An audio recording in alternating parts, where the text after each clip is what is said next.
ਤੁਸੀਂ ਸੁਣ ਰਹੇ ਹੋ ਪੰਜਾਬੀ ਰੇਡੀਓ USA ਤੇ ਸਿੱਖ ਇਤਿਹਾਸ ਦੇ ਵਿੱਚ ਅੱਜ ਦਾ ਦਿਨ ਅੱਜ 2 ਜਨਵਰੀ ਹੈ।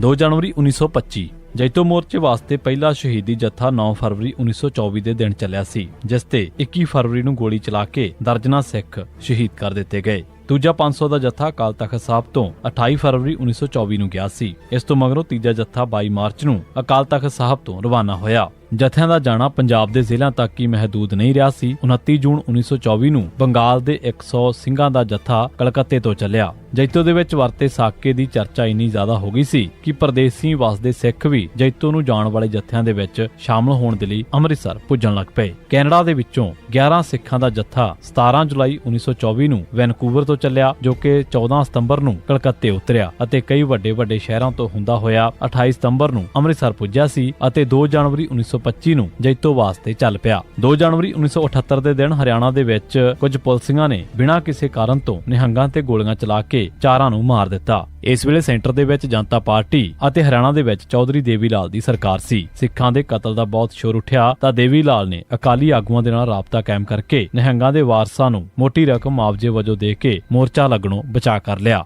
2 ਜਨਵਰੀ 1987 ਦੇ ਦਿਨ ਨਾਮੀ ਜਰਨੈਲ ਮਨਜੀਤ ਸਿੰਘ ਪਿੰਦੀ ਕੋਟ ਮਹਾ ਸਿੰਘ ਅੰਮ੍ਰਿਤਸਰ ਨੂੰ ਪੁਲਿਸ ਨੇ ਮਨਜੀਤ ਸਿੰਘ ਨੂੰ ਵੀ ਰੋਸ਼ਨ ਲਾਲ ਬਰਾਗੀ ਵਾਂਗ ਕਤਲ ਕੀਤਾ। ਉਸ ਤੋਂ ਬਾਅਦ ਉਹਦਾ ਮਿਹਦਾ ਚਾ ਕਰਕੇ ਪੱਥਰ ਬੰਨ ਕੇ ਉਸ ਦੀ ਲਾਸ਼ ਬਿਆਸ ਦਰਿਆ ਦੇ ਵਿੱਚ ਰੋੜ ਦਿੱਤੀ। ਇਸ ਤੇ ਪਰਦਾ ਪਾਉਣ ਵਾਸਤੇ ਪੁਲਿਸ ਨੇ ਉਸ ਦੀ ਫਰਾਰੀ ਦਾ ਨਾਟਕ ਰਚਾਇਆ ਅਤੇ ਉਹ ਵੀ ਬਿਆਸ ਦਰਿਆ ਦੇ ਉੱਤੇ। 2 ਜਨਵਰੀ 1991 ਦੇ ਦਿਨ ਪੁਲਿਸ ਨੇ ਕਸ਼ਮੀਰ ਸਿੰਘ ਪੁੱਤਰ ਗੁਲਜ਼ਾਰ ਸਿੰਘ ਵਾਸੀ ਦੰਦੇੜ ਜ਼ਿਲ੍ਹਾ ਅੰਮ੍ਰਿਤਸਰ ਅਤੇ ਕੁਲਦੀਪ ਸਿੰਘ ਗੜਗੱਜ ਪੁੱਤਰ ਭੁਪਿੰਦਰ ਸਿੰਘ ਵੀਰਮ ਅੰਮ੍ਰਿਤਸਰ ਨੂੰ ਨਕਲੀ ਮੁਕਾਬਲਿਆਂ ਦੇ ਵਿੱਚ ਸ਼ਹੀਦ ਕਰ ਦਿੱਤਾ। 2 ਜਨਵਰੀ 1992 ਦੇ ਦਿਨ ਪੁਲਿਸ ਨੇ ਬਲਬੀਰ ਸਿੰਘ ਉਰਫ ਬੀਰਾ ਪੁੱਤਰ ਕਰਤਾਰ ਸਿੰਘ ਵਾਸੀ ਜਾਮਾ ਰਾਏ ਅੰਮ੍ਰਿਤਸਰ ਨੂੰ ਨਕਲੀ ਮੁਕਾਬਲੇ ਦੇ ਵਿੱਚ ਸ਼ਹੀਦ ਕਰ ਦਿੱਤਾ। 2 ਜਨਵਰੀ 1993 ਦਿਨ ਪੁਲਿਸ ਨੇ ਬਲਜੀਤ ਸਿੰਘ ਪੁੱਤਰ ਅਜਮੇਰ ਸਿੰਘ ਵਾਸੀ ਲਸ਼ਕਰੀ ਨੰਗਲ ਅੰਮ੍ਰਿਤਸਰ, ਨਸੀਬ ਸਿੰਘ, ਹਰਿੰਦਰ ਸਿੰਘ ਭਿੰਦਾ ਤੇ ਦਰਸ਼ਨ ਸਿੰਘ ਤਖਾਣਬੱਧ ਨੂੰ ਨਕਲੀ ਮੁਕਾਬਲਿਆਂ ਦੇ ਵਿੱਚ ਸ਼ਹੀਦ ਕਰ ਦਿੱਤਾ। 1 ਅਤੇ 2 ਜਨਵਰੀ 1993 ਦੀ ਰਾਤ ਨੂੰ ਜਥੇਦਾਰ ਗੁਰਦੇਵ ਸਿੰਘ ਕੌਂਕੇ ਨੂੰ ਸ਼ਹੀਦ ਕਰ ਦਿੱਤਾ ਗਿਆ। ਉਸ ਦੀਆਂ ਦੋਹੇ ਲੱਤਾਂ ਨੂੰ ਸਵਰਨ ਕੋਟਨਾ, ਹਰਭਗਵਾਨ ਸੋਢੀ ਅਤੇ ਗੁਰਦੀਪ ਸਿੰਘ ਪੁਲਸੀਆਂ ਨੇ 2 ਜੀਪਾਂ ਦੇ ਨਾਲ ਬੰਨ੍ਹ ਕੇ ਜੀਪਾਂ ਚਲਾ ਦਿੱਤੀਆਂ ਅਤੇ ਉਸ ਦਾ ਜਿਸਮ 2 ਹਿੱਸਿਆਂ ਦੇ ਵਿੱਚ ਪਾੜ ਦਿੱਤਾ ਗਿਆ। ਮਗਰੋਂ ਪੰਜਾਬ ਹਰਿਆਣਾ ਹਾਈ ਕੋਰਟ ਦੇ ਹੁਕਮਾਂ ਹੇਠ ਇਨਕੁਆਇਰੀ ਵਾਸਤੇ ਤਿਵਾੜੀ ਕਮਿਸ਼ਨ ਕਾਇਮ ਕੀਤਾ ਗਿਆ। ਮੁਜਰਮਾਂ ਨੂੰ ਸਜ਼ਾਵਾਂ ਦੇਣ ਦਾ ਤਾਂ ਸਵਾਲ ਹੀ ਨਹੀਂ ਸੀ। ਇਸ ਕਮਿਸ਼ਨ ਦੀ ਰਿਪੋਰਟ ਨੂੰ ਅਕਾਲੀ ਅਖਵਾਉਂਦੇ ਪ੍ਰਕਾਸ਼ ਸਿੰਘ ਬਾਦਲ ਨੇ ਰਿਲੀਜ਼ ਤੱਕ ਨਹੀਂ ਕੀਤਾ ਸੀ। ਇਸੇ ਸਿੱਖ ਇਤਿਹਾਸ ਦੇ ਵਿੱਚ 2 ਜਨਵਰੀ ਦਾ ਦਿਨ ਤੁਸੀਂ ਸੁਣਦੇ ਰਹੋ ਪੰਜਾਬੀ ਰੇਡੀਓ USA।